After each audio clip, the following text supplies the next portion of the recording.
صل على سيدنا محمد يا رب صل. بسم اللہ الرحمن الرحیم نحمدہ ونصلی علی رسولہ الکریم. سورہ نساء کا پہلا رکوع اور چوتھے پارے کا 12واں رکوع ہمارا چل رہا ہے. اس رکوع کا لفظی ترجمہ بھی ہو چکا، مختصر تفسیر بھی ہو چکی، اور اس رکوع کی 2 ایپیسوڈ تو اس کی تفسیر میں ہی گزرے ہیں. آدھی تفسیر پچھلے سے پچھلے لیکچر میں، اس کے بعد پھر پچھلے لیکچر میں مزید کچھ تفسیر.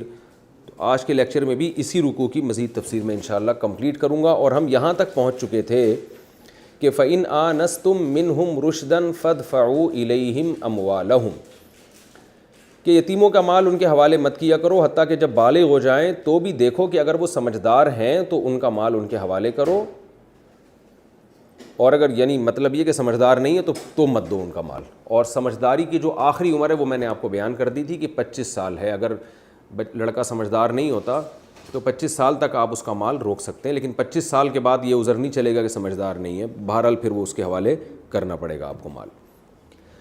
اس سے پہلے کیا کرنا ہے؟ قرآن کہہ رہا ہے وَلَا تَأْكُلُوهَا إِسْرَافًا وَبِدَارًا أَن يَكْبَرُوا. یتیم کے مال کے تم متولی ہو، تمہارے پاس اس کا مال پڑا ہوا ہے، تو اب ایسا نہ کرو کہ بچہ بڑا ہونے کے خوف سے تم جلدی جلدی کھانا شروع کر دو. وَلَا تَأْكُلُوهَا، فرمائے اس مال کو مت کھاؤ، اسرافاً حد سے تجاوز کرتے ہوئے، وَبِدَارًا اور جلدی جلدی کرتے ہوئے. یتیم کا مال کھانا بہرحال حد سے تجاوز ہی ہے، اور بدار مبادرہ سے نکلا ہے. مبادرہ کہتے ہیں کہ جلدی جلدی، بدار تو بدارن جلدی جلدی، ان یکبروا کہ کہیں وہ بڑے ہو جائیں. یعنی ظاہر ہے جب بڑے ہو کے سمجھدار ہوں گے پھر بولیں گے ہمارے ابا نے اتنی پراپرٹی چھوڑی تھی یا ہمیں اتنا مال ملا تھا، وہ کہاں ہے بھائی. تو اس خوف سے تم پہلے جلدی جلدی کھانا شروع کر دو کہ بڑے ہو کر سمجھدار ہو کے پھر ہم سے مطالبہ کریں گے. اللہ فرماتے ہیں یہ کام مت کرو. ومن کان غنیا، جو آدمی غنی ہے، جو متولی، جو یتیم کی کفالت کر رہا ہے، وہ اگر خود مالدار ہے، فلیستعفف، تو اسے چاہیے کہ بالکل اپنے آپ کو بچا کے رکھے، 1 روپیہ بھی یتیم کے مال میں سے نہ کھائے. ومن کان فقیرا، اور یتیم کی کفالت کرنے والا اگر فقیر ہے، خود غریب ہے، فلیأکل بالمعروف، تو وہ یتیم کے مال میں سے معروف طریقے سے کھا سکتا ہے. معروف کا مطلب یہ ہے کہ یہ بطور اجرت کے ہوگا.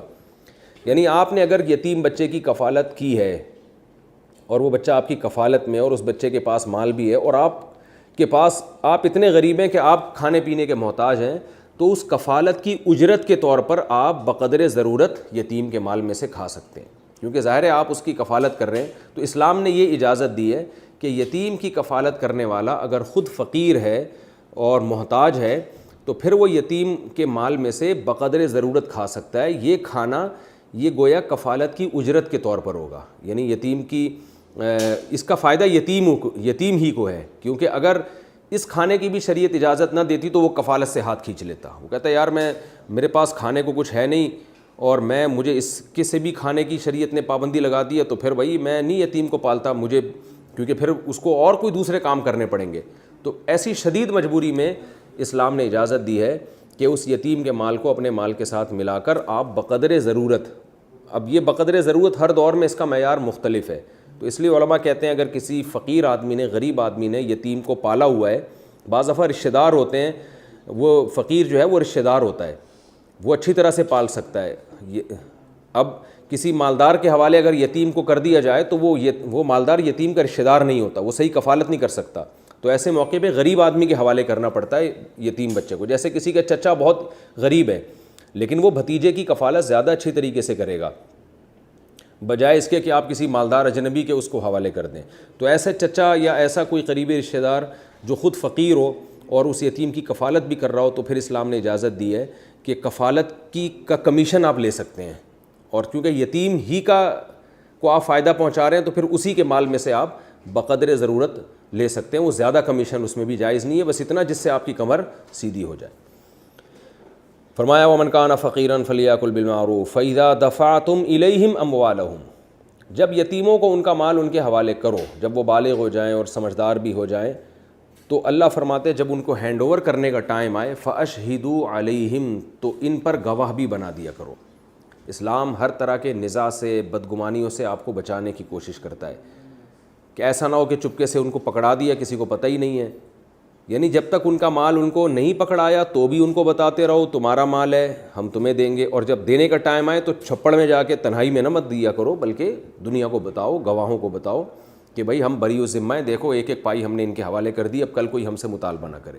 ورنہ کیا ہوگا، بعض دفعہ یتیم کہے گا کہ بھئی مال تو بہت زیادہ تھا، انہوں نے دیا تھوڑا ہے، یا یہ بھی کہہ سکتا ہے، اس کی نیت خراب ہو سکتی ہے، وہ یہ کہہ سکتا ہے کہ دیا ہی نہیں ہے مجھے، مکر جائے، یا اور 10 لوگ باتیں بنا سکتے ہیں کہ بچے کو بیوقوف بنایا ہے اس نے.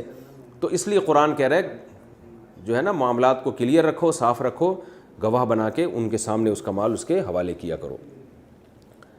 وَكَفَى بِاللَّهِ حَسِيبًا، اور اللہ کافی ہے حساب لینے کے اعتبار سے.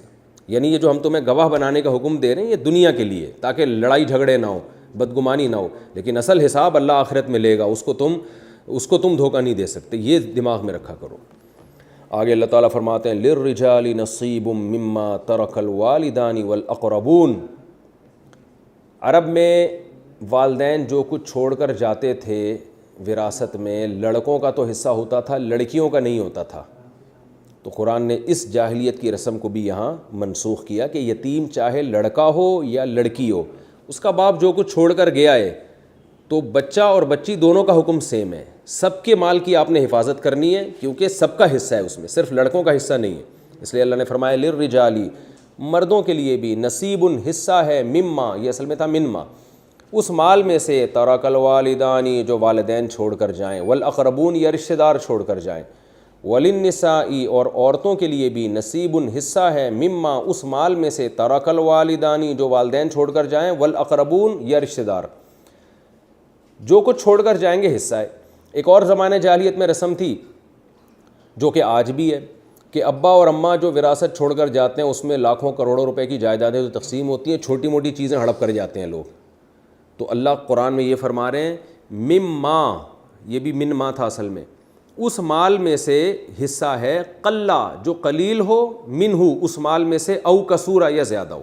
یعنی تم اس ہیڈک میں تم نے نہیں پڑھنا کہ زیادہ جائیداد چھوڑی ہے یا کم چھوڑی ہے، یا بڑے بڑے مال کو تقسیم کرنا ہے، چھوٹے چھوٹے مال کو تقسیم نہیں کرنا. اللہ فرماتے ہیں جو کچھ والدین چھوڑ کر جائیں گے، لڑکوں کا بھی پورا پورا حصہ ہے، لڑکیوں کا بھی حصہ ہے، چاہے وہ تھوڑا چھوڑ کر جائیں، چاہے وہ کسورا یعنی کثرت سے ہو، زیادہ ہو، اس سے کوئی فرق نہیں پڑتا. نصیباً، اور یہ حصہ ہے مفروضاً، فرض کردہ، یعنی اللہ کی طرف سے مقرر کردہ حصہ ہے، جو کہ اس کی تفصیل آگے آئے گی انشاءاللہ کتنا کس کو ملے گا. تو یہ اللہ کی طرف سے مقرر حصہ ہے. مفروض کا معنی ہوتا ہے فرض کردہ، یعنی یہ تمہارا اختیار نہیں ہے یورپ اور امریکہ کی طرح کے جو مرنے والا ہے اس کو رائٹ اللہ نے دے دیا کہ فلاں کو دے دو تو فلاں کو دے دو، ایسا نہیں ہے، بلکہ یہ اللہ کی طرف سے متعین حصہ ہے کہ والدین یا رشتہ دار جو کچھ چھوڑ کر جائیں گے اس کی وراثت میں مردوں کو بھی ملے گا اور عورتوں کو بھی. تو چاہے وہ زیادہ چھوڑ کر جائیں یا کم چھوڑ کر جائیں، یہ اللہ کی طرف سے مقرر کردہ قانون ہے، اس میں تم اپنی طرف سے چینجنگ نہیں کر سکتے. وَإِذَا حَضَرَ الْقِسْمَةَ أُولُو الْقُرْبَى وَالْيَتَامَى وَالْمَسَاكِينَ. آگے اللہ فرماتے ہیں جب تقسیم کے وقت رشتہ دار حاضر ہوں، جب وراثت ڈیوائیڈ ہونے کا ٹائم آئے. آپ نے دیکھا ہوگا جب بھی کوئی بالو شاہی بٹ رہی ہوتی ہے نا، بہت لوگ آ جاتے ہیں. جب بھی قربانی کا گوشت تقسیم ہو رہا ہوتا ہے تو بہت سے غریب مسکین بھی آ جاتے ہیں. تو جب بھی کہیں بھی دنیا میں تقسیم کا عمل ہوتا ہے تو غربا اور مساکین بھی بیچارے کشکول لے کے آ جاتے ہیں کہ بھئی ہمیں بھی کچھ دے دو اس میں سے، آج تم لوگ اتنا تقسیم کر رہے ہو. تو زمانے جاہلیت میں جب تک وراثت کے حکام نازل نہیں ہوئے تھے تو اس وقت اس آیت کی دو تفسیریں. ایک تو یہ کہ اس آیت کا تعلق زمانے جاہلیت میں، یعنی یہ آیت نازل ہوئی تھی وراثت کے احکام کے نازل ہونے سے پہلے، یعنی اس وقت قرآن نے بتایا نہیں تھا بیٹے کا کتنا حصہ، بیٹی کا کتنا حصہ، یہ بتایا نہیں تھا. اس وقت یہ آیت نازل ہوئی تھی جو بعد میں منسوخ ہو گئی.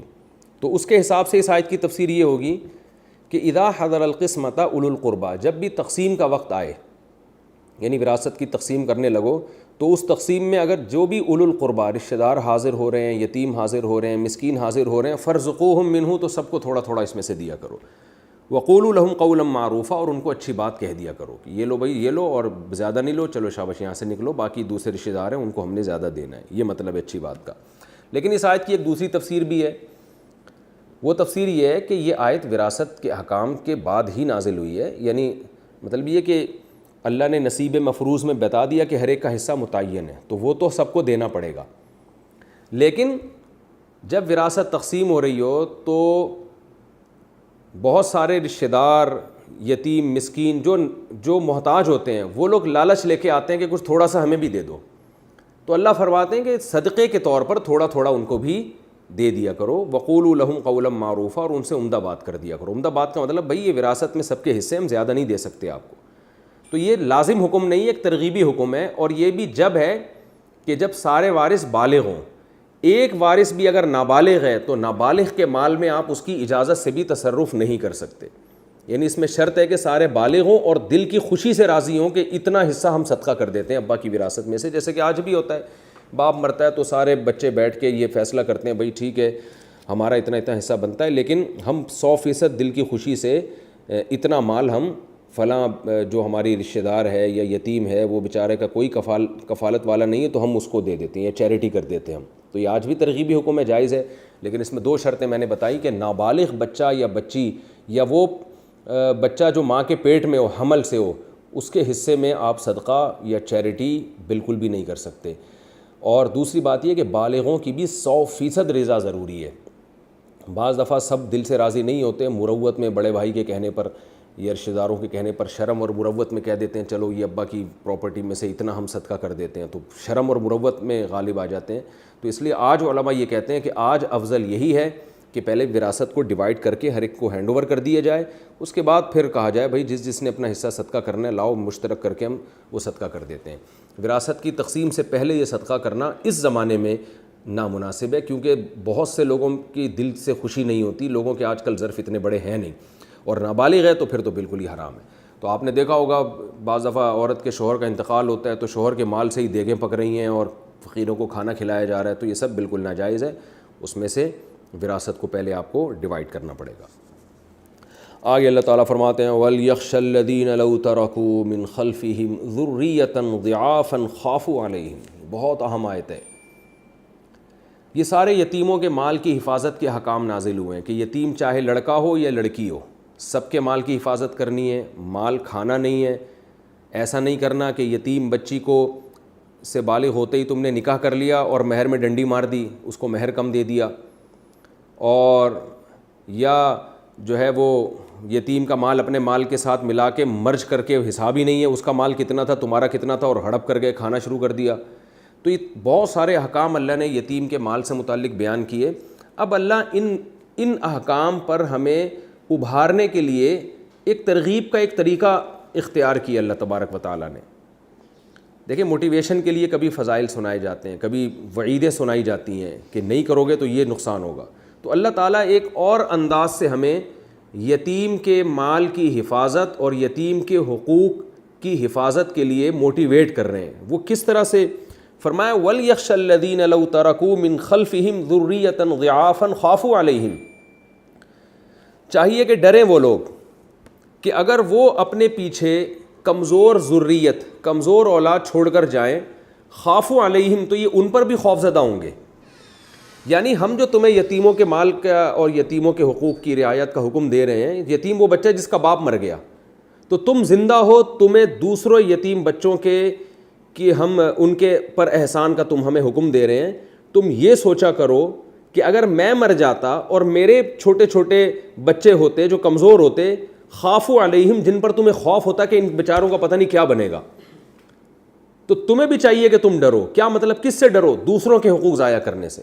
یعنی یہ حادثہ آج کسی اور کے ساتھ ہوا ہے کہ وہ جوانی میں دنیا سے چلا گیا اور چھوٹے چھوٹے بچے ہیں اس کے، تو یہ حادثہ تمہارے ساتھ بھی ہو سکتا تھا۔ تو جیسے تم یہ چاہتے ہو کہ میرا بیٹا ہو یا بیٹی ہو، جب میری بچی بالغ ہو تو اس کو اسٹینڈرڈ کا رشتہ ملے، اس کی شادی اچھی جگہ پر ہو، اس کو اسٹینڈرڈ کا مہر ملے، اسی طرح میں جو وراثت چھوڑ کر جاؤں تو میرے بھائی یا میرا بڑا بیٹا اس چھوٹے کے ساتھ ناانصافی نہ کرے، اس کے حق تلفی نہ کرے، کاروبار ایسا نہ ہڑپ کر کے اس کو روڈ پہ لے آئے۔ تو جیسے تم یہ چاہتے ہو کہ تمہارے کمزور بچوں کا تمہارے مرنے کے بعد خیال کیا جائے، تو تمہیں اس معاملے میں دوسروں کے بچوں کے بارے میں بھی ڈرنا چاہیے۔ بڑا بھائی اگر چھوٹے بھائی کی وراثت کھا رہا ہے تو سوچے کل تمہاری بھی اولاد ہوگی، تم اگر مر گئے تو تم چاہو گے کہ تمہارا بڑا بیٹا تمہارے چھوٹے بیٹے یا چھوٹی بیٹی کے ساتھ ناانصافی کرے؟ چچا اگر بھتیجے کے مال کو کھا رہا ہے تو یہ سوچے چچا کہ میں بھی تو مر سکتا ہوں، کیا میں یہ گوارا کروں گا کہ میرا بھائی میرے بچوں کے ساتھ اس طرح کا سلوک کرے؟ قرآن موٹیویٹ کر رہا ہے اہل اسلام کو کہ دوسروں کے یتیم بچوں کے ساتھ وہی سلوک کرو جو تم یہ چاہتے ہو کہ تمہارے مرنے کے بعد تمہارے بچوں کے ساتھ سلوک ہو۔ فرمایا فَلْيَتَّقُوا اللَّهَ، پس انہیں چاہیے کہ اللہ سے ڈریں، وَلْيَقُولُوا قَوْلًا سَدِيدًا، اور ہمیشہ درست بات کیا کریں، یعنی وہ بات کیا کریں جس سے یتیم کی حق تلفی نہ ہو رہی ہو بلکہ یتیم کی حفاظت ہو رہی ہو۔ آگے اللہ نے دھمکی بھی دی ہے، ان الذین یاکلون اموال الیتامی ظلما، فرمایا جو لوگ یتیموں کا مال کھاتے ہیں ناحق ظلم کے ساتھ۔ ظلم کے ساتھ کا مطلب کیا ہے؟ کچھ صورتوں میں تو اللہ نے ضرورت کے مطابق کھانے کی اجازت دی ہے۔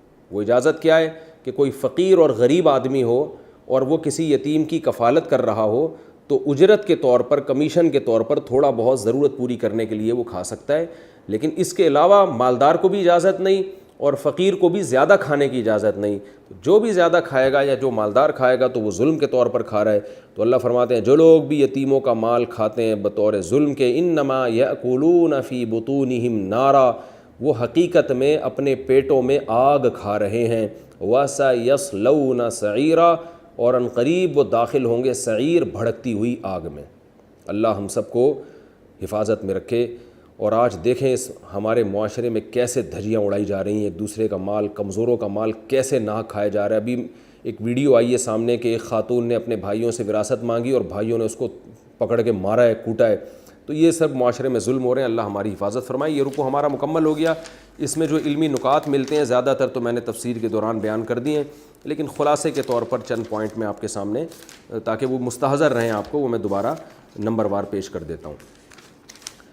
پہلی بات تو اللہ نے حکم دیا کہ لوگوں اپنے رب سے ڈرو جس نے تمہیں ایک جان سے پیدا کیا۔ یہ ڈرنے کا حکم اس لیے دیا کہ تاکہ سورہ نساء میں جتنے بھی اللہ احکام بیان کر رہے ہیں نا، ان احکام پر عمل جبھی ہوگا جب اللہ کا خوف ہوگا۔ دنیا کی عدالتیں، دنیا کا قانون ہر جگہ مؤثر نہیں ہوتا، اس سے چھپا بھی جا سکتا ہے، ججوں کو خریدا بھی جا سکتا ہے۔ جب تک اللہ کے وجود پر، اللہ کی توحید پر ایمان نہیں ہوگا اور دل میں اللہ کا خوف نہیں ہوگا کہ انتقام کا ایک دن آنے والا ہے، اس وقت تک انسان کسی کے حقوق ادا نہیں کرے گا۔ ہمیں معلوم ہے، ہم نے ایسے بزرگوں کو دیکھا ہے کہ وہ دوسروں سے اپنا حق لینے میں اتنے ٹینشن میں نہیں ہوتے تھے جتنا حق دینے میں۔ خدا آپ صلی اللہ علیہ وسلم کی ایک رات نیند اڑ گئی، ایک درہم رکھا ہوا تھا صدقے کا، آپ کو یہ خوف تھا کہ کہیں میں دنیا سے چلا نہ جاؤں اور یہ امانت میں خیانت نہ ہو جائے۔ تو ہم نے اکابر کو بھی دیکھا ہے، اپنے بزرگوں کو بھی دیکھا ہے کہ کسی کے پیسے ان کے ذمے ہوں تو ان کو ٹینشن سے نیند نہیں آتی تھی کہ ہماری موت واقع نہ ہو جائے اور یہ حق ضائع نہ ہو جائے۔ تو آج آپ دیکھ لیں کس طرح سے ہم ہڑپ کر رہے ہیں لوگوں کے مال۔ اور دوسرا حکم اس میں ہمیں اللہ نے یتیم کے مال کے بارے میں دیا، آتوا الیتامی اموالہم ولا تتبدلوا الخبیث بالطیب۔ جب جائیداد تقسیم ہو یا یتیم کا مال ہو تو اچھی آپ پراپرٹی خود رکھ لی، خراب والی اس کو دے دی، یہ بھی ہوتا ہے۔ اکثر دیکھا گیا ہے جب ابا کے انتقال کے بعد وراثت تقسیم ہو رہی ہوتی ہے نا، تو اس میں اب تقسیم ہو رہی بھئی یہ 2 دکان منجلے کو دے دی جائے، یہ والی دکان بڑے بھائی کو دے دی جائے، یہ ہمشیرہ صاحبہ کو دے دی جائے، تو اس میں جو سب سے کمزور ہوتا ہے اس کو سب سے تھگا ہوا مال پکڑا رہے ہوتے ہیں، کیونکہ وہ بچہ ہے، اس کو کیا پتہ۔ تو معاشرے میں یہ ظلم بڑے بھائیوں کی طرف سے، سب کو میں بدگمان نہیں کرنا اپنے بڑے بھائیوں سے، یہ غلط ہے، لیکن جہاں ہوتا ہے تو وہاں اکثر بڑے بھائی ہی ظلم کر رہا ہوتا ہے کہ وہ اچھا دوسروں کو دے دیتا، خود رکھ لیتا ہے، اور خراب وہ پراپرٹی جس کی ویلیو ابھی بڑھنے والی ہے وہ ان کے پاس آ گئی محترم کے، اور وہ پراپرٹی جس کا پتہ ہے ابھی ویلیو نہیں بڑھے گی وہ کمزور کو دے دی یا وہ لڑکیوں کو دے دی۔ تو یہ ظلم بہت خطرناک ہے۔ قرآن نے لا تتبدلوا الخبیث بالطیب کے ذریعے اس ظلم سے منع کیا ہے۔ اور اس میں اللہ تعالیٰ نے یہ بھی حکم دیا کہ یتیم بچی کے ساتھ جب شادی ہوگی تو مہر پورا دیا جائے گا۔ اس سے ہمیں ایک اصول پتہ چلتا ہے، کسی عورت کی کمزوری سے ناجائز فائدہ مت اٹھاؤ۔ آج یہ بھی معاشرے میں بہت ہو رہا ہے، اس سے بھی ہمیں بچنا چاہیے۔ اور اس میں اللہ نے ہمیں 4 شادیوں کی معذرت کے ساتھ ترغیب بھی دی ہے کہ ما طاب لکم من النساء، کہ تمہیں کسی پہ ظلم کرنے کی کیا ضرورت ہے، تمہارے رب نے تمہیں اجازت دی ہے، ما طاب لکم، جو بھی عورتیں تمہیں پسند آئیں، 2 3 4 ان میں سے کسی سے بھی نکاح کر سکتے ہو۔ ہاں عدل ضروری ہے، جہاں برابری ہے وہاں برابری کرنی پڑے گی، جہاں بیسک حقوق ہیں وہاں ان کے بیسک حقوق ادا کرنے پڑیں گے۔ اگر اس کا ارادہ ہی نہیں ہے یا تمہارے اندر تم کر ہی نہیں سکتے یہ کام، تو پھر مت کرو، پھر ایک پر اکتفا کرو یا باندیوں پر اکتفا کرو۔ تو یہ اسلام نے اجازت دی ہے، اور فقہا نے لکھا ہے کہ افضل یہی ہے کہ مرد 2 یا 3 یا 4 شادیاں کرے، کیونکہ صحیح بخاری میں ہے، عبداللہ بن عباس کا ارشاد ہے، تزوجوا فإن خیر هذه الامة اکثرهم نساء، نکاح کرو اس لیے کہ اس امت میں بہتر وہ ہے جس کی بیویاں زیادہ ہیں، یعنی اس امت میں اللہ نے اس کو دوسروں پہ زیادہ فضیلت دی ہے، لیکن بہرحال حقوق ادا کرنے۔ باقی اس کی تفصیلات آپ کتابوں میں مل جائیں گی، بیانات میں آپ سنتے رہتے ہیں۔ اور ہمیں اس میں مہر کی اہمیت پتہ چلتی ہے کہ مہر، عورت کی رضا کے بغیر آپ مہر کھا نہیں سکتے، پورا مہر اس کو دینا پڑے گا۔ اور اس میں یہ بھی ہے کہ بیوی دل سے معاف کر دے تو بھی ٹھیک ہے، اس میں پھر وہم میں جانے کی ضرورت نہیں ہے۔ اور اس آیت میں ایک علمی نقطہ یہ بھی پتہ چلتا ہے جو قرآن کہہ رہا ہے وَابْتَلُوا الْيَتَامَىٰ حَتَّىٰ إِذَا بَلَغُوا النِّكَاحَ، یتیموں کو آزماؤ جب وہ نکاح کی عمر کو پہنچ جائیں، تو اگر وہ سمجھدار ہو جائیں تو ان کے پیسے ان کو دو، سمجھدار نہیں ہیں تو نہ دو۔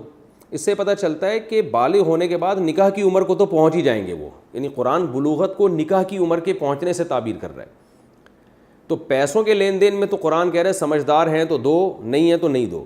نکاح کی عمر کو پہنچنا تو قرآن کہہ رہا ہے بالغ ہو گئے تو نکاح کی عمر کو تو پہنچ ہی گئے، یعنی نکاح تو اب کرانا ہی پڑے گا ان کا۔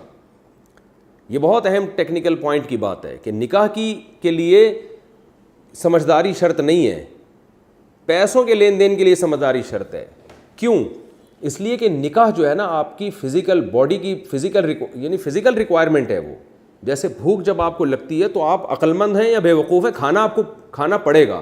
تو جب بھی کوئی لڑکا ہے وہ بالغ ہوگا تو اس میں عورت کی حاجت پیدا ہوگی، تو اس کو بیوی چاہیے، اگر نہیں ملے گی تو وہ صحت بھی خراب کرے گا اور معاشرے میں وہ غیر اخلاقی حرکتیں بھی کرے گا وہ۔ اس طرح لڑکی جب بالغ ہو جاتی ہے تو اس کو مرد چاہیے، اس کو شوہر چاہیے، اس کی باڈی کی ریکوائرمنٹ ہے۔ اس لیے قرآن کہہ رہا ہے کہ جب وہ نکاح کی عمر کو پہنچ جائیں، یعنی جب بالغ ہو گئے تو گویا نکاح کی عمر کو تو پہنچ گئے، ہاں مالی تصرفات کی عمر کو ابھی نہیں پہنچے ہیں، اس میں دیکھو اگر پہنچے ہیں تو دے دو پیسہ ان کو، اگر نہیں پہنچے تو تھوڑا ڈیلے کر دو۔ تو یہ بھی ایک بہت بڑا فرق ہے۔ ہمارے یہاں کہتے ہیں بچہ جب تک سمجھدار نہیں ہوگا ہم اس کی شادی نہیں کریں گے، ایسا نہیں ہے۔ شادی کریں تو شادی کے معاملے میں سمجھداری اس میں شادی کے بعد ہی پیدا ہوگی، میچور وہ نکاح کے بعد ہی ہوگا نکاح کے معاملات میں۔ البتہ یہ ضرور ہے کہ ماں باپ پر یہ لازم نہیں ہے کہ بچے کی شادی اپنے خرچے پہ کریں۔ وہ بچہ اگر بالغ ہے اور اس کے پاس وراثت کا اتنا مال ہے کہ وہ الگ گھر لے کے بیوی کو رکھ سکتا ہے اور اس کا نفقہ اٹھا سکتا ہے، تو بچے کو نکاح کی پھر ماں باپ کو اجازت نہیں ہے کہ بچے کو نکاح سے روکیں، یا اس کے اولیاء کو اجازت نہیں ہے۔ لیکن اگر بچہ کے پاس اتنا پیسہ ہی نہیں ہے کہ وہ نکاح کرے یا مہر دے سکتا ہو، یا وہ کہ وہ الگ گھر لے کے دے سکتا ہو، وہ باپ ہی کے ساتھ اپنی بیوی کو رکھے گا، تو پھر باپ پر وہ زبردستی بوجھ نہیں ڈال سکتا کہ میری باپ اس کی شادی کرائے، کیونکہ باپ پر بالغ بچے کا خرچہ لازم نہیں ہے تو اس کی بیوی کا خرچہ کہاں سے لازم ہوگا۔ ہاں البتہ شریعت میں ترغیب یہ ہے کہ اگر بچہ سمجھدار ہے تو باپ اگر اپنے خرچے پہ کر لے تو بہت اچھی بات ہے، لیکن ضروری نہیں ہے باپ کے ذمہ۔ البتہ بچہ مالدار ہے، اس کے پاس وراثت کا اتنا مال ہے، یا وہ کہیں جاب کر رہا ہے بالغ ہونے کے بعد، یا کہیں سے بھی اس کے پاس اتنا گزارا ہے کہ وہ بیوی کو الگ گھر لے کے دے سکتا ہے اور اس کا نفقہ اٹھا سکتا ہے، تو پھر کسی کو بھی بچے کو نکاح سے روکنے کی شرعاً اجازت نہیں ہے۔ بچے کو اجازت ہے کہ وہ نکاح کر لے۔ آپ یہ کہہ سکتے ہیں کہ وہ ابھی ناسمجھ ہے، بیوی کے حقوق کیسے کرے گا؟ تو بھائی یہ جو جہاں وہ نکاح کا پیغام بھیجے گا وہ یہ فیصلہ کریں گے کہ یہ ہماری بچی کے حقوق ادا کر سکتا ہے کہ نہیں کر سکتا، یہ ان کے اوپر رکھا ہے۔ اگر وہ سمجھتے ہیں نہیں کر سکتے تو وہ ہاں نہ کریں، یعنی اس کے لیے نکاح کرنا جائز ہے، لیکن سامنے والی پارٹی کے لیے تو لازم نہیں ہے کہ جہاں بھی یہ پیغام بھیجے تو وہ بھی ہاں کریں، وہ نہ کریں، وہ ان کا ہیڈک ہے۔ تو بچے کو کوئی اور زبردستی روک نہیں سکتا نکاح سے، یہ خوب اچھی طرح سمجھ لیں۔ کوئی رشتہ ہی نہ دے وہ ایک الگ بات ہے۔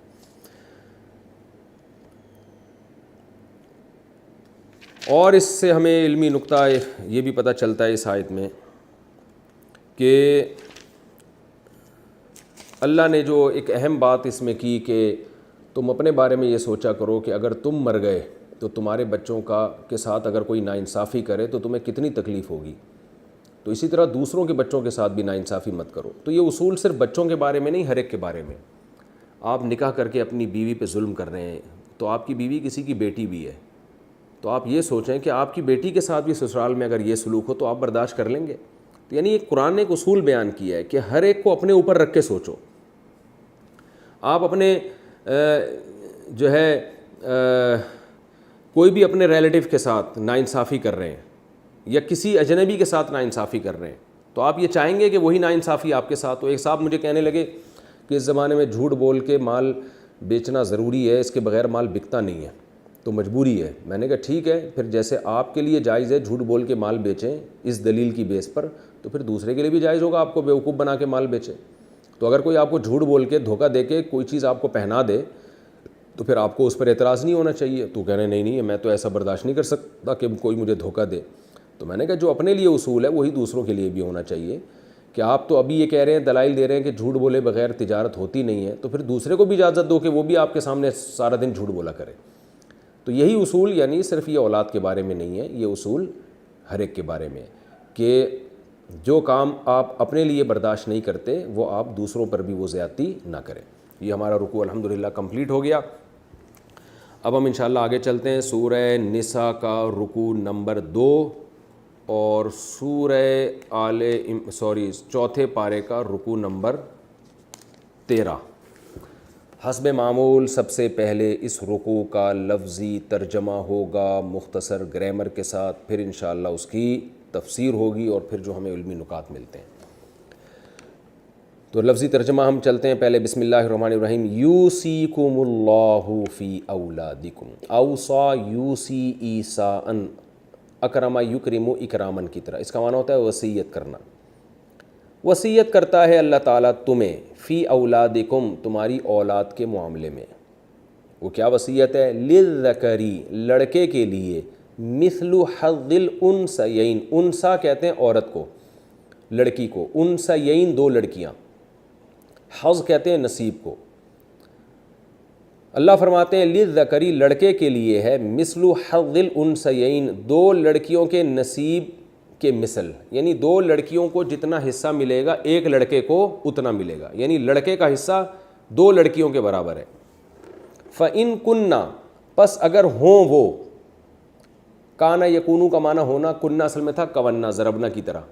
اگر ہوں وہ یعنی وہ بیٹیاں جو ہیں وہ یعنی وہ جو اولاد ہو وہ نساءً صرف لڑکیاں ہی ہوں, بیٹا تمہاری اولاد میں ہے ہی نہیں, اگر ہوں وہ صرف لڑکیاں, فوق اثنتین, اور دو سے زیادہ ہوں, دو سے اوپر ہوں, فلہن, تو ان لڑکیوں کے لیے ہے ثلثا ما ترک. ماں سے مراد وہ چیز, ترکہ کا معنی جو انہوں نے چھوڑا ہے, ترکہ یترکو ترکن چھوڑنا, جو کچھ چھوڑا ہے والدین نے, باپ یا ماں نے, تو ثلثا, ثلث کہتے ہیں 1/3 کو, 33.3% کو, 1/3 کو, اور ثلثانی 2/3. تو ثلثا ما ترک کا مطلب جو کچھ ماں باپ نے چھوڑا ہے اس میں سے 2 ثلث. یعنی آیت کا مطلب کیا ہوا کہ اللہ تمہیں اولاد کے بارے میں نصیحت کرتا ہے, لڑکے کو ملے گا لڑکیوں کی نسبت 2 لڑکیوں کے برابر, ایک لڑکے کا حصہ ہے. فَإِن كُنَّ نِسَاءً, لیکن اگر وہ اولاد ساری عورتیں ہی ہیں, لڑکا کوئی بھی نہیں ہے, اور وہ لڑکیاں 2 سے زیادہ لڑکیاں ہیں, فَلَهُنَّ ثُلُثَا مَا تَرَكَ, تو والدین نے جو کچھ چھوڑا ہے اس میں سے ان کے لیے 2/3 ہے, یعنی 66.6% ان لڑکیوں میں برابر ڈیوائڈ کر دیا جائے گا. وَإِن كَانَتْ وَاحِدَةً, اور اگر وہ ایک لڑکی ہو, یعنی ماں باپ نے صرف ایک بیٹی چھوڑی ہے, ایک ہی بیٹی ہے, نہ بیٹا ہے نہ ایک سے زیادہ بیٹیاں ہیں, فَلَهَن نِصْفُ, تو اس لڑکی کے لیے نصف ہے. نصف کہتے ہیں آدھی کو, یعنی جتنا ماں باپ چھوڑ کر جائیں گے اس میں سے 50% اس اکیلی بیٹی کو دیا جائے گا, باقی 50% دوسرے ورثہ میں. آگے اللہ فرماتے ہیں وَلِي أَبَوَيْهِ, لی کا معنی لیے, ابوئی, اب اصل میں ابا کو کہتے ہیں, اب, اور ابوین 2 ابا, اور ابوئی ہی اس شخص کے 2 ابا. تو لفظی ترجمہ تو یہی ہوگا, لیکن اس کو کہتے ہیں صنعت تغلیب, یعنی ماں الگ ہے باپ الگ ہے تو 2 افراد ہو گئے نا. یہ اس کی مثال ہے جیسے ہم کہتے ہیں والدین. اب دیکھیں والد تو ابا کو کہتے ہیں نا, اور والدین 2 ابا, تو 2 ابا نہیں, اصل میں ایک ابا ایک اماں. تو اماں کو بھی مجازاً ابا کے لفظ کے تحت داخل کر لیا ہے. یہ اصطلاح میں لفظ کہلاتا ہے صنعت تغلیب, یعنی ابا کے لفظ کو غالب کر کے اماں کو بھی ضمناً اسی میں ذکر کر دیا. تو والدین کا مطلب 2 والد نہیں بلکہ ایک والد اور ایک والدہ. تو اسی طرح ابوین, تو یہ بھی 2 ابا نہیں بلکہ ایک ابا, اور اس کے اللہ نے گویا مجازاً اماں کو بھی اب کے لفظ سے تعبیر کر دیا. تو اس لیے اللہ فرماتے ہیں ولی ابویہ, ہی سے مراد وہ میت ہے, اور میت کے دونوں ابا کے لیے، یعنی دونوں ابا سے مراد میت کے والدین کے لیے، لکل واحد منہما، ان دونوں میں سے لکل واحد، ہر ایک کے لیے، یعنی اماں کے لیے بھی اور ابا کے لیے بھی، السدس، چھٹا حصہ ہے، مما ترک، مما اصل میں تھا من ما، تو مما اصل میں کیا تھا؟ من ما، اس چیز میں سے ترکا جو والدین نے چھوڑی ہے، ترکا سے مراد والدین نے نہیں بلکہ میت نے جو کچھ چھوڑا ہے، جو کچھ ترکہ چھوڑ کر گیا ہے، اس میں سے میت کے والدین میں سے ہر ایک کے لیے سدس، چھٹا حصہ ہے۔ چھٹا کہتے ہیں ٹوٹل وراثت کو آپ 6 پہ ڈیوائڈ کر دیں، جو جواب آئے وہ چھٹا حصہ کہلاتا ہے۔ تو چھٹا حصہ ابا کو دے دیا، چھٹا حصہ اماں کو دے دیا، اور آدھی جائیداد اکلوتی بیٹی کو دے دی، بیٹی اگر ایک سے زیادہ ہے تو 66% ان کو دے دیا، اور لڑکا بھی ہے تو اس کا اللہ نے حکم بتا دیا کہ بیٹی کو جتنا مل رہا ہے اس کا دگنا لڑکے کو ملے گا۔ آگے اللہ فرماتے ہیں ان کان لہو ولد، یہ جو ابا اور اماں کو جو ہم چھٹا حصہ دے رہے ہیں یہ اس صورت میں ہے ان کان لہو ولد، بشرطے کہ میت کے اولاد بھی ہو، چاہے ایک بیٹی کیوں نہ ہو، میت کے ولد یعنی اولاد ہوگی تو ابا اور اماں کا چھٹا حصہ ملے گا۔ اگر میت صاحب اولاد ہی نہیں ہے پھر کیا ہوگا؟ فَإِن لَّمْ يَكُن لَّهُ وَلَدٌ، اگر نہیں ہے اس میت کے لیے ولدن، کوئی اولاد، وہ کنوارا مر گیا تھا یا شادی ہوئی مگر بچے نہیں ہوئے اس کے، تو اللہ فرماتے ہیں وَوَارِثَهُ أَبَوَاهُ، اور اس کے وارث بن رہے ہیں اباواہ، وہی ابوانی، اس کے دونوں ابا، یعنی ابا اور اماں ہی اس کے وارث بن رہے ہیں، اور کوئی اس کا وارث نہیں ہے، اولاد نہیں ہے، اور وارث اس کے صرف اور صرف ابا اور اماں ہی ہیں۔ فَلِأُمِّهِ الثُّلُثُ، تو پھر میت کی اماں کے لیے الثلث 1/3 ہے، یعنی پھر چھٹا حصے کے بجائے حصہ بڑھ جائے گا بلکہ 1/3، یعنی 33.33%۔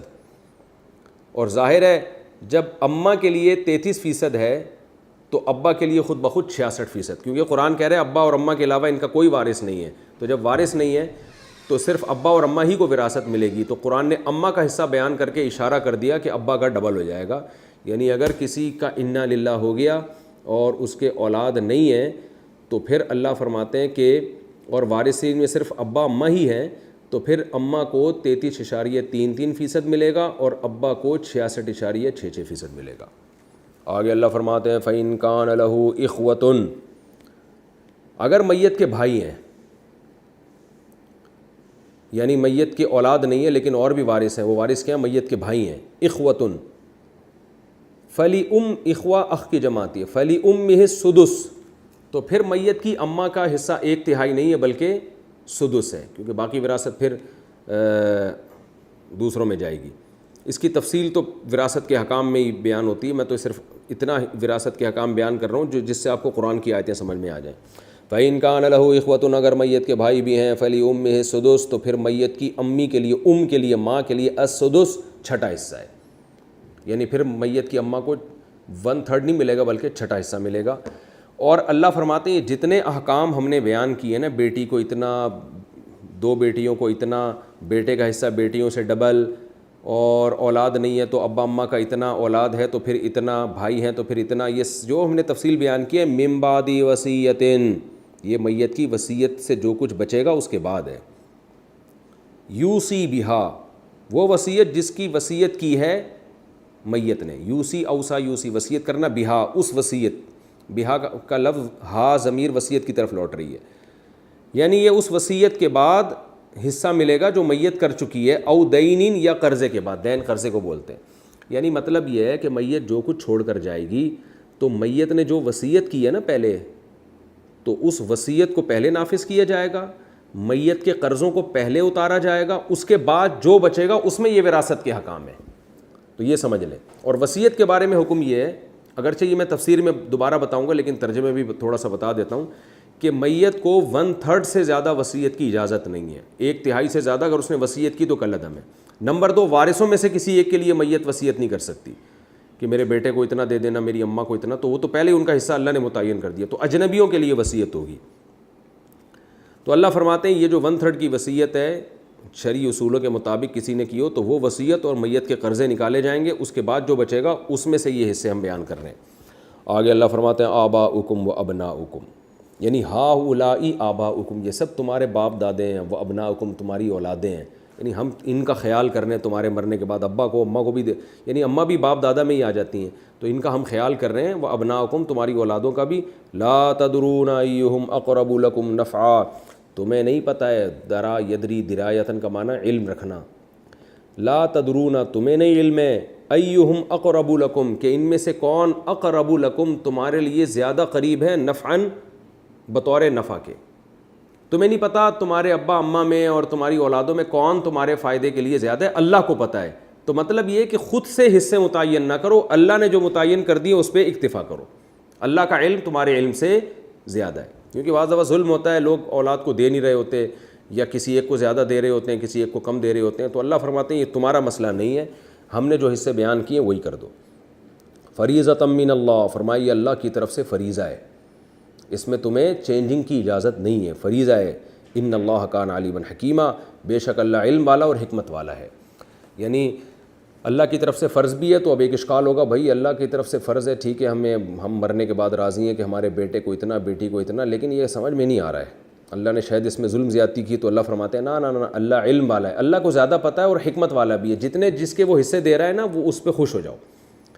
یہ اس لیے بتا دیا کہ بعض دفعہ یہ بھی خیال ہو سکتا ہے کہ ابا کو کم کیوں دے رہے ہیں، ابا تو ابا ہیں، ان کو تو بیٹے سے زیادہ ملنا چاہیے، میرے بیٹے سے زیادہ تو ابا کو ملنا چاہیے. تو ہر آدمی کا مختلف رائے ہوتی ہے، اس لیے اللہ نے فرما دیا. آگے فرمایا وَلَكُمْ نِصْفُ مَا تَرَكَ أَزْوَاجُكُمْ تمہارے لیے نصف ہے ماں اس مال میں سے تَرَكَ أَزْوَاجُكُمْ جو تمہاری بیویاں چھوڑ کے جائیں. یعنی ابھی تو باپ دادا اور اولادوں کا حصہ بیان کیا، اب اللہ میاں بیوی کو ایک دوسرے کا حصہ بیان کر رہے ہیں کہ تمہیں ملے گا ماں وہ کچھ اس کا نصف ملے گا تَرَكَ أَزْوَاجُكُمْ جو تمہاری بیویاں چھوڑ کر جائیں. یعنی بیوی کا اگر انتقال ہو گیا تو جو کچھ وہ چھوڑ کر گئی ہے اس میں سے شوہر کو آدھا شوہر کا ہوگا، آدھا بیوی کے باقی وارثوں کا ہوگا. إِن لَّمْ يَكُن لَّهُنَّ وَلَدٌ اگر ان عورتوں کے لیے اولاد نہیں ہے، یعنی تمہاری بیوی کے اگر اولاد نہیں ہے، چاہے وہ تم سے ہو یا کسی اور شوہر سے ہو، اگر اولاد اس کے نہیں ہے تو جو کچھ تمہاری بیوی چھوڑ کر جائے گی اس میں اس کی وراثت میں سے آدھی وراثت تمہاری ہوگی. فَإِن كَانَ لَهُنَّ وَلَدٌ اور اگر ان عورتوں کے لیے یعنی تمہاری بیویوں کے لیے اولاد بھی ہے، چاہے ایک بیٹی ہی کیوں نہ ہو، فَلَكُمُ الرُّبُعُ تو تمہیں پھر 1/4 ملے گا، 25% ملے گا، 50% نہیں ملے گا. مما اس مال میں سے ترکنا جو تمہاری عورتیں چھوڑ کر جائیں گی، من بعد وصیت لیکن یہاں بھی قاعدہ یہ ہے کہ اس وصیت کے بعد یوسینا بہا یوسینا یکرمنا کی طرح یضربنا کی طرح جو ان عورتوں نے وصیتیں کی ہیں ان وصیتوں کو پہلے پورا کیا جائے گا 1/3 کے اندر اور پھر اس کے بعد جو بچے گا اس میں سے آدھے اور 25% کی بات ہو رہی ہے. او دینین یا قرضے کے بعد، یعنی بیویوں پہ جو قرضہ تھا وہ پہلے نکالا جائے گا. آگے اللہ عورت کا حق بیان کر رہے ہیں وَلَهُنَّ الرُّبُعُ اور ان عورتوں کے لیے چوتھائی ہے. ربع کہتے ہیں 1/4 25% ہے. مما ترکتم جو کچھ تم چھوڑ کر جاؤ، جو تم نے تم نے چھوڑا ہے. إِن لَّمْ يَكُن لَّكُمْ وَلَدٌ اگر تمہارے اولاد نہیں ہے، چاہے اس بیوی سے ہو یا کسی اور بیوی سے. اگر تم صاحب اولاد نہیں ہو، تمہارا انا للہ ہوتا ہے، تمہارا انتقال ہوتا ہے تو تمہاری وراثت میں سے ٹوٹل میں سے وصیت اور دین نکالنے کے بعد 25% تمہاری بیوی کا ہے. فَإِن كَانَ لَكُمْ وَلَدٌ اور اگر تمہارے اولاد ہے فَلَهُنَّ الثُّمُنُ ثمن ثمان سے نکلا ہے تو پھر ان کے لیے ثمن ہے، 8واں حصہ ہے، 12.5% ہے. مما ترکتم اس وراثت میں سے جو تم نے چھوڑی ہے، من بعد وصیت اس وصیت کے بعد توصون بہا جو تم وصیت کرو گے، او دین یا قرضے کے بعد، یعنی تمہارے قرضے اور تمہاری وصیت پر پہلے عمل کیا جائے گا، پھر جو بچے گا اس میں سے تمہاری بیوی کو اگر تمہارے اولاد ہے تو 8واں حصہ، تمہارے اولاد نہیں ہے تو اس کو 4تھائی حصہ دیا جائے گا. وَإِن كَانَ رَجُلٌ يُورَثُ كَلَالَةً اور اگر کوئی ایسا آدمی ہے یورثو جو وارث بنایا جاتا ہے. وارث بنائے جانے کا مطلب خود وارث نہیں ہے بلکہ وہ مرتا ہے تو آگے اس کے وارث ہیں. اورث یورثو ایراسن کا معنی وارث بنانا، اور یورثو بنایا جانا، یہ پیسو وائس ہے یکرمو کی طرح. جو خود وارث بنایا جاتا ہے کس طور پر؟ کلالہ کے طور پر. کلالہ کہتے ہیں جس کے نہ والدین ہو نہ اولاد ہو. تو اگر کوئی شخص ایسا ہے جس کے نہ ابا ہے نہ آگے اولاد ہے، اس طور پر وہ وارث وہ مر رہا ہے اور آگے اس کے وارث بن رہے ہیں. او امراتن یا کوئی عورت اس طرح مر جاتی ہے کہ نہ اس کے ابا ہیں نہ اس کی آگے اولاد ہے. وَلَهُ أَخٌ لیکن اس کا کوئی بھائی ہے. او اختن یا کوئی بہن ہے فَلِكُلِّ وَاحِدٍ مِّنْهُمَا السُّدُسُ تو ان میں سے ہر ایک کے لیے چھٹا حصہ ہے. یعنی ایک آدمی کا انتقال ہوتا ہے اس طور پر کہ نہ اس کے والدین ہیں نہ اس کے اولاد ہے, تو پھر ایسی صورت میں دیکھا جائے گا اگر اس کا ایک بھائی یا ایک بہن ہے تو دونوں میں سے ہر ایک کو چھٹا حصہ ملے گا. چھٹا حصہ یعنی ٹوٹل وراثت کو 6 پہ ڈیوائڈ کیا جائے گا اور وہ اس بھائی یا اس بہن کو دے دیا جائے گا. فَإِنْ كَانُوا أَكْثَرَ مِنْ ذَلِكَ اور اگر وہ اس سے زیادہ ہوں, یعنی ایک سے زیادہ بہن یا بھائی ہیں, تو فَهُمْ شُرَكَاءُ فِي الثُّلُثِ تو وہ 1/3 وراثت میں سب برابر کے شریک ہو جائیں گے. یعنی اس میں پھر لڑکے کا زیادہ اور لڑکی کا آدھا بھی نہیں ہے, بلکہ وہ سب کے سب برابر کے شریک ہو جائیں گے. اس آیت کی میں تفسیر اور بھی بیان کروں گا. یہاں یاد رکھیں اخ یا اخت سے مراد یعنی بھائی یا بہن سے مراد وہ بھائی اور بہن ہیں جو صرف ماں شریک ہوں. یعنی میت کے وہ بھائی بہن جو جن کے باپ الگ الگ ہوں اور ماں ایک ہو, یعنی باپ الگ الگ ہیں, میت کی ماں اور ان بھائی بہنوں کی ماں ایک ہو اور میت کے باپ اور ان بھائی بہنوں کے باپ الگ الگ ہوں. اس کو اخ یا اخت خیفی کہتے ہیں. خیفی کا مطلب ماں شریک بہن بھائی, یعنی میت کے ماں شریک بہن بھائیوں کا یہ حکم بیان کیا جا رہا ہے. اگر باپ شریک بہن بھائی ہیں یا ماں اور باپ دونوں شریک بہن بھائی ہیں تو ان کا یہ حکم نہیں ہے. یہ آگے قرآن نے اس کو دوسرے مقام پہ واضح کیا ہے. تو انشاءاللہ اگلے ایپیسوڈ میں اس کا مزید ترجمہ آپ کے سامنے پیش کروں گا. اللہ تعالیٰ سمجھنے کی اور عمل کی توفیق عطا فرمائے.